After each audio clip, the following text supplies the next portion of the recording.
Bonjour les amis, cap aujourd'hui sur le boulevard de Magenta dans le 10e arrondissement. Alors vous le voyez, vous l'entendez, c'est un boulevard agité, bruyant, qui relie en ligne droite le quartier de Barbès à la place de la République en desservant la gare du Nord et la gare de l'Est. Tiens, un petit conseil en passant, si vous voulez vous marier sans vous ruiner, eh bien sachez que dans la partie haute du boulevard, on trouve pas mal de commerces de vêtements de cérémonie à pas cher. Mais ce n'est pas là sa seule activité, bien au contraire. On trouve aussi ici pas mal de commerçants et d'habitants engagés et passionnés qu'on adore vous faire découvrir dans Paname. Allez, on se retrouve juste après le sommaire. C'est parti les amis.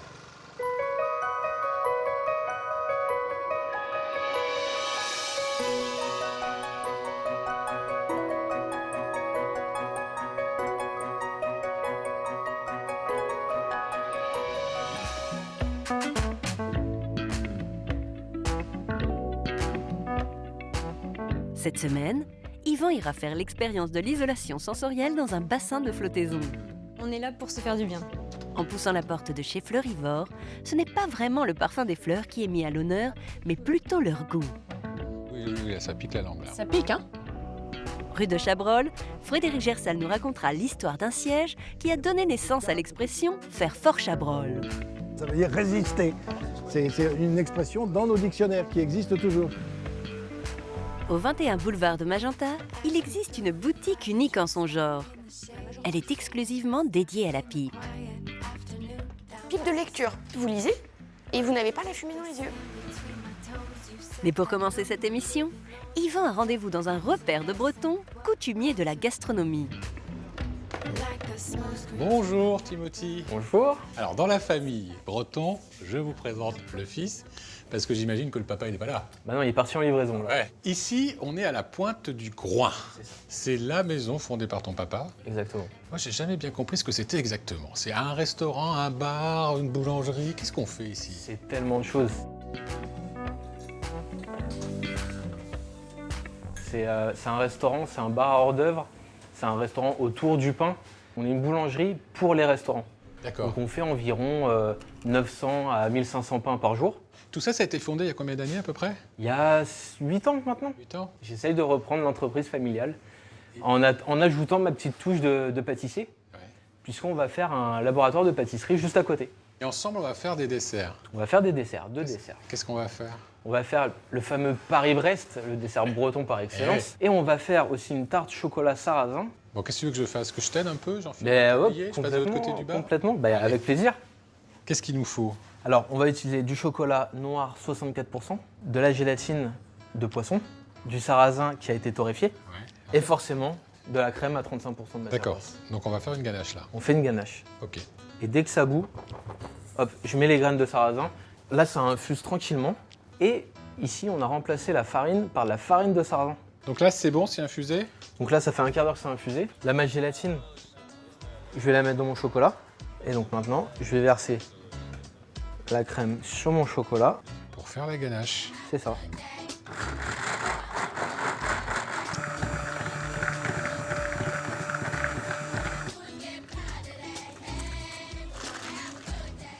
Et alors là, qu'est-ce que c'est que ça? Alors là, on va utiliser le tourne-disque. Ça va nous servir à faire le pochage sur la tarte, le décor. Ah d'accord. Là, on est en 33 tours. 33 tours. Ouais, 45, ça va trop vite. Waouh. Une reconversion du tourne-disque. Tu vas en faire une? Ouais. Tu vas toucher le milieu. Et là, donc ça va tourner. Toi, tu bouges absolument pas.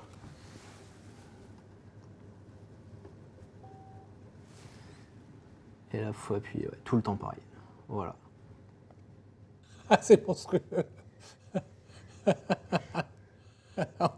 va arrêter le massacre. Désolé. Hein.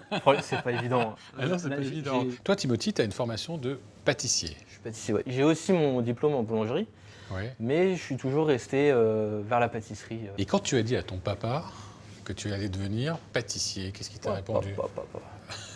Il a fait ça? Pourquoi tu te trompes de chemin? C'est un peu ce qu'il m'a dit. Parce qu'effectivement, ton père, on le souligne, hein, c'est un personnage. On va peut-être le voir tout à l'heure quand il va débarquer à vélo. Normalement, ouais. C'est un vrai personnage.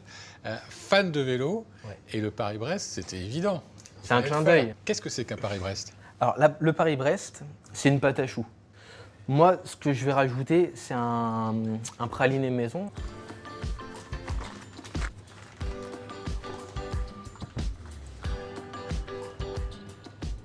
Ah, d'accord. Et là, c'est le geste, là. On va rajouter le petit côté déco croquant, utile. C'est chouette, c'est beau. Je te laisse essayer. Allez, on va rigoler. On y va? Allez. Voilà, c'est bien. Il faut tourner le Paris-Brest. Bon, c'est une autre forme de... Bon. Et on a platé sympa. Voilà, voilà. Salut fiston. Ça va? Ah, voilà, papa. Alors, Salut. ça va bien? Oui, très Comment bien. ça s'est passé les essais? Bon, Parfait. Maria, tu vas goûter, Des tu desserts vas dire ce que réussis. t'en penses. Je goûte. Et puis je pense qu'on s'échange encore 2-3 trucs qui sont intéressants dans la transmission. Il y a des petites finesses comme le sarrasin, tout ça que j'avais pas moi sur ma recette. Allez, alors on goûte? Allez. Avec les doigts?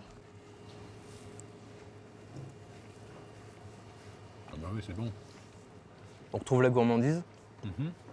C'est léger. C'est fort en praliné. Voilà. Mais ça marche très très bien, bravo. Bravo Timothy. Alors, la pointe du groin, ça va peut-être changer de quoi? De patron, de boss, mais ça va Ouais. rester, ça va être le même esprit. Au niveau cuisine, on va garder l'esprit hors d'œuvre, service au bar, où on a l'impression d'être chez nous. Et le soir, peut-être donner cette image de dessert un petit peu plus pointue et de découverte. Et ça veut dire quoi exactement? On est chez nous, on donne l'impression qu'on est chez nous. En fait, le service est parfait ici parce qu'il n'y en a pas, c'est les clients qui le font. C'est quelqu'un qui bosse. Et du coup, ça met tout de suite une ambiance décontractée, grande table, tabouret, un peu de musique.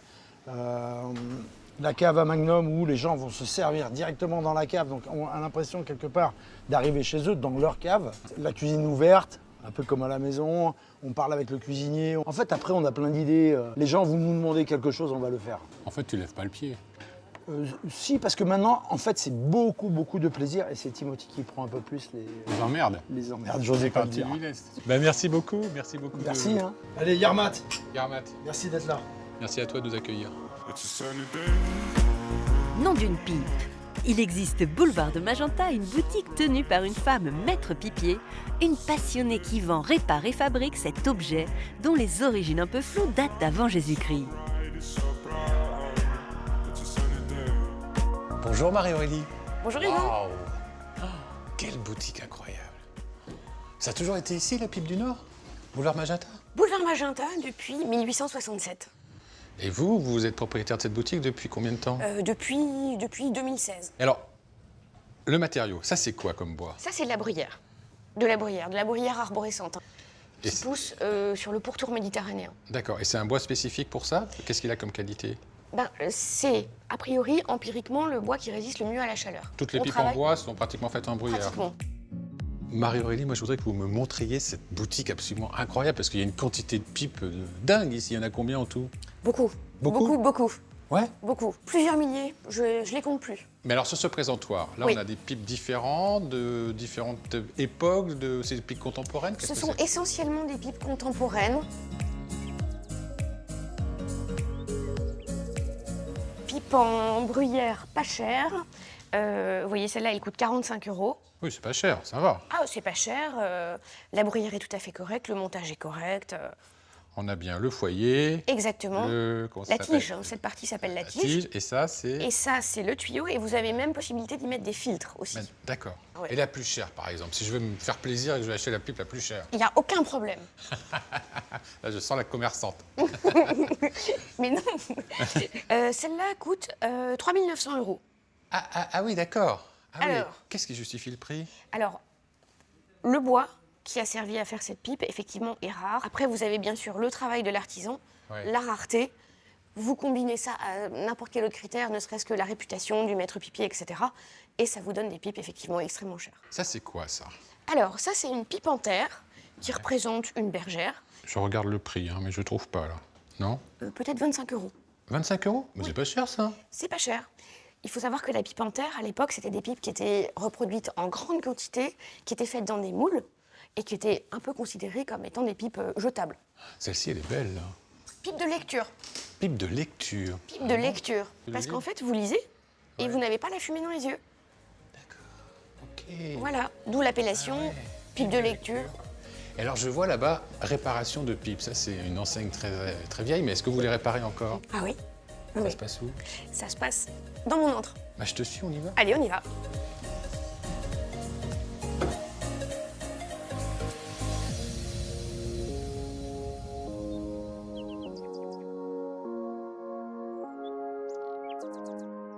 Marie-Aurélie, tu répares les pipes parce que j'imagine que c'est un objet à laquelle on est très attaché.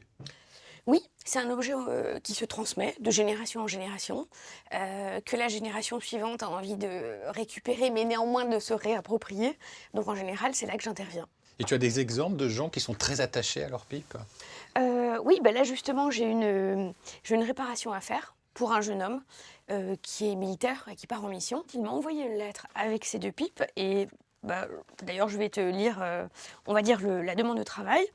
Je suis militaire. Ce sont mes 2 premières pipes et j'y tiens énormément. Elles seront avec moi lorsque je penserai à ma famille durant la mission, raison pour laquelle je vous prie de bien vouloir m'aider.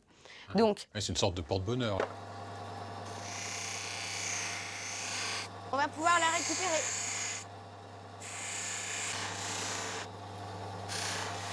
Donc là, je lui ai remise en état, j'ai vérifié tout ce qu'il y avait à vérifier.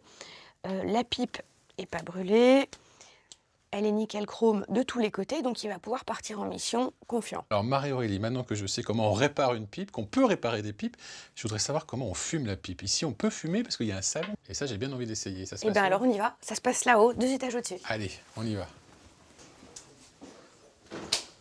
On s'installe ici On s'installe ici. Marie-Aurélie. Ah, on est bien là. Ça, c'est le petit salon pour On est fumer. pas mal. Déjà, je me permets de t'offrir cette pipe, Oh, c'est gentil. qui est une pipe que j'ai conçue pour les 150 ans de la boutique. Alors, comment on fait? Alors, comment est-ce qu'on bourre sa pipe? Oui, bourrer la pipe. Donc, le bourrage, c'est au doigt. On ne fait que poser délicatement. On tasse, on tapote et ça suffit. Pas trop, pas trop. Et on va tasser de plus en plus par le haut. On sait que la pipe est bien bourrée quand vraiment on a l'impression de boire la paille. Frédéric Gersal a donné rendez-vous à Yvan à l'angle du boulevard de Magenta et de la rue de Chabrol, où il nous raconte l'histoire folklorique du fort Chabrol.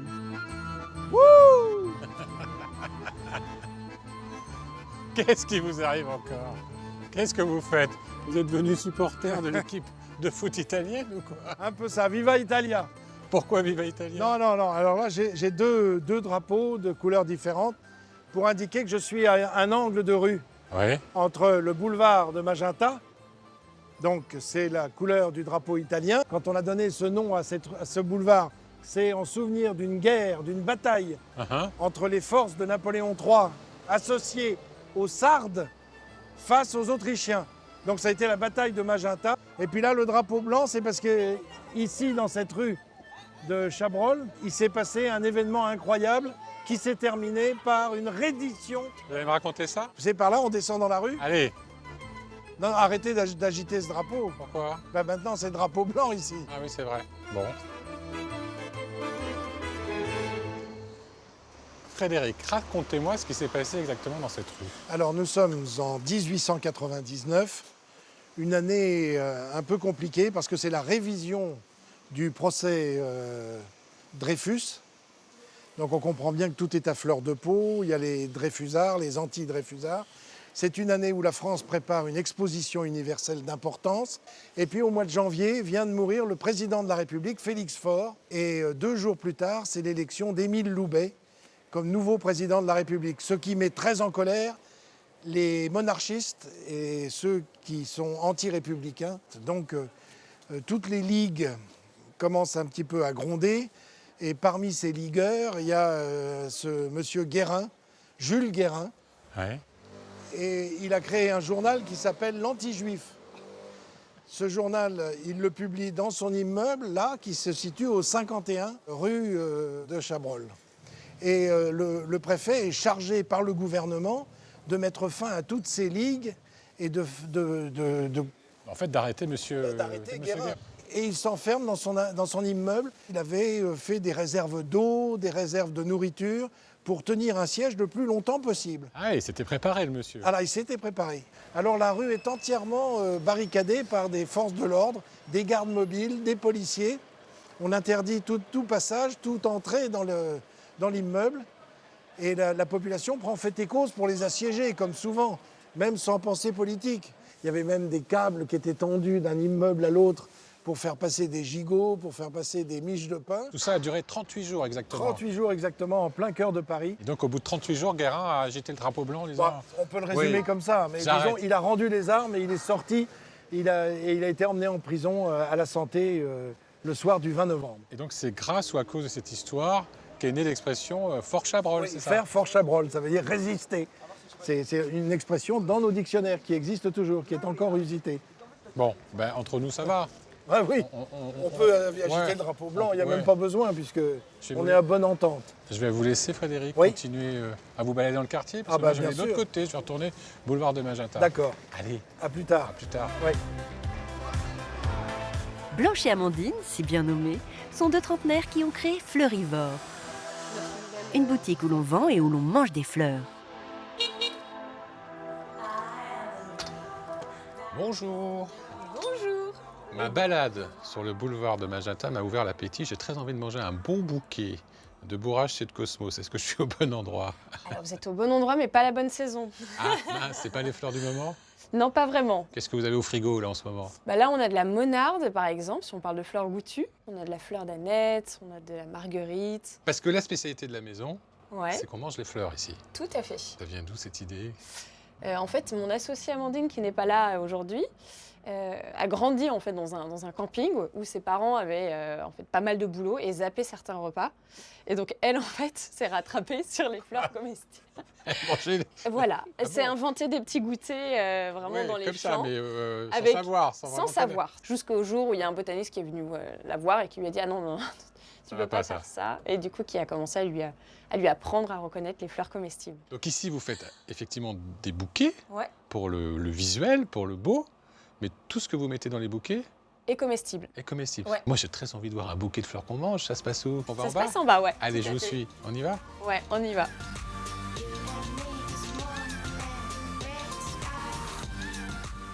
Alors, qu'est-ce qu'on a au menu aujourd'hui? On a entre autres du dahlia et de la marguerite. Mais dis-moi, les dahlias, ça se mange, ça? Et alors, les dahlias se mangent à condition que ce soit cultivé dans ce sens-là. C'est-à-dire que nous, on travaille qu'avec des producteurs qui travaillent sans traitement, qu'on connaît, on a une traçabilité. Oui, il ne faut pas de produits phytosanitaires dessus. Exactement. Évidemment, c'est complètement bio. Exactement. Caroline, là, je fais rien. Moi, montre-moi ce que je dois faire. Alors, du coup, le but, c'est de prendre la tige et d'enlever toutes les feuilles qu'il y a en bas, D'accord. à peu près sur une grosse quinzaine de centimètres, pour éviter qu'elles trempent dans l'eau et qu'elles pourrissent, Comme ça? tout simplement. Ouais, Là, ça va parfait. Ouais.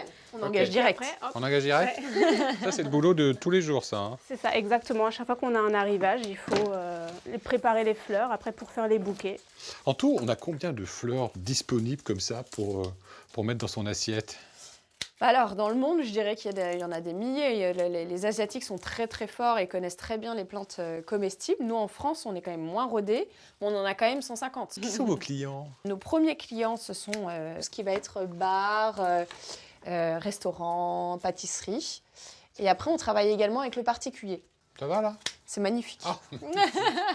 Alors là, on a préparé les fleurs. Maintenant, il faut faire le bouquet. Ouais, c'est là où on passe aux choses sérieuses. Oui, là, c'est l'art du fleuriste ou de Ah, la ouais. fleuriste.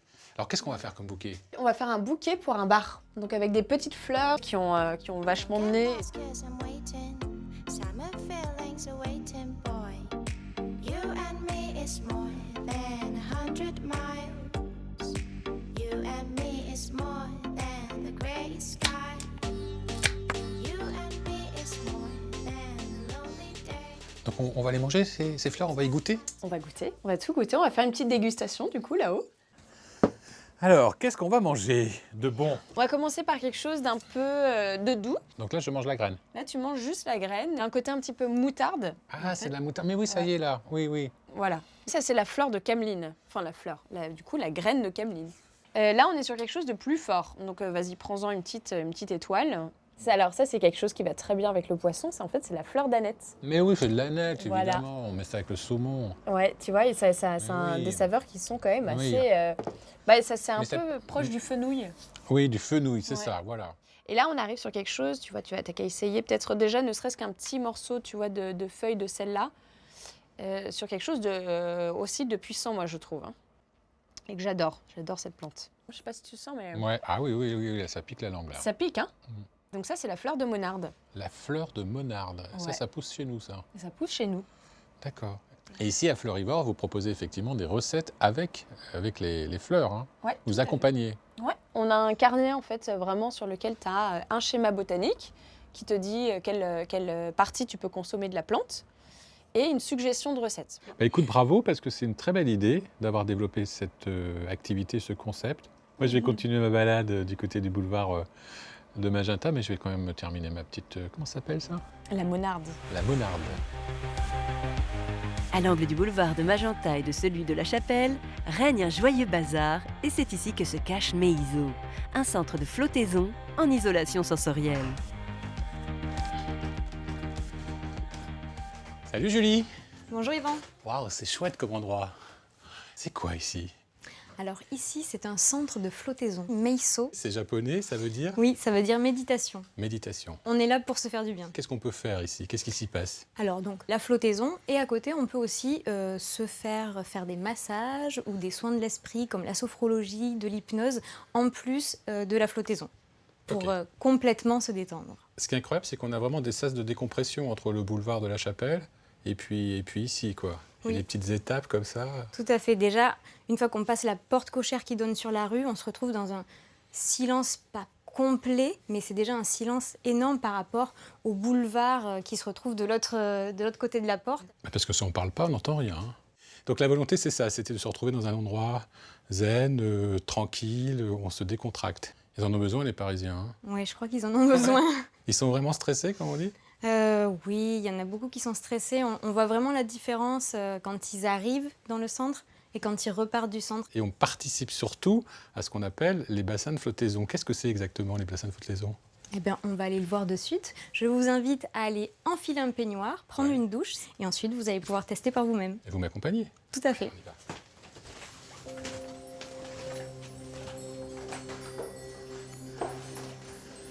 Qu'est-ce que c'est que ce lieu?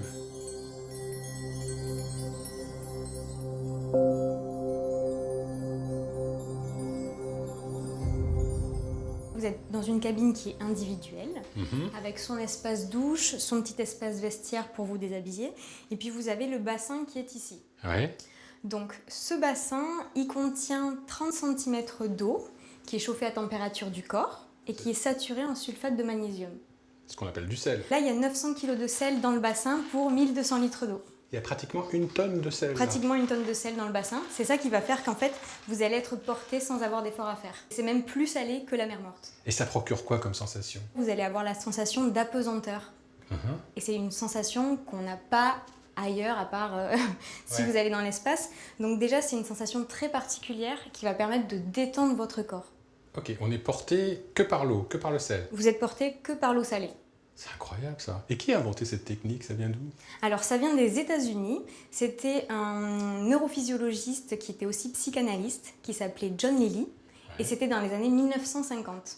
Et il voulait voir si, en étant coupé de toutes les stimulations extérieures, l'activité cérébrale était encore en marche. Et en fait, il s'est rendu compte qu'en faisant ça, il avait une activité cérébrale parfois beaucoup plus intense. Ça a développé au niveau de la créativité, au niveau de la détente. Et donc, il a continué ses expériences et aujourd'hui, nous voilà avec les cabines d'isolation sensorielle. Bon, bah on va voir ça, parce que moi je voudrais vivre cette expérience. Je me sens si je suis plus détendu qu'avant. Là, je suis un peu stressé parce que je me demande ce qui va se passer si je vais vraiment flotter. Parce que comme je suis un petit peu conséquent, on flotte quoi qu'il arrive. On flotte quoi qu'il arrive. Il y a Peu assez de importe sel. le poids de la personne, vous allez flotter. Bon, bah on y va, alors quand vous voulez.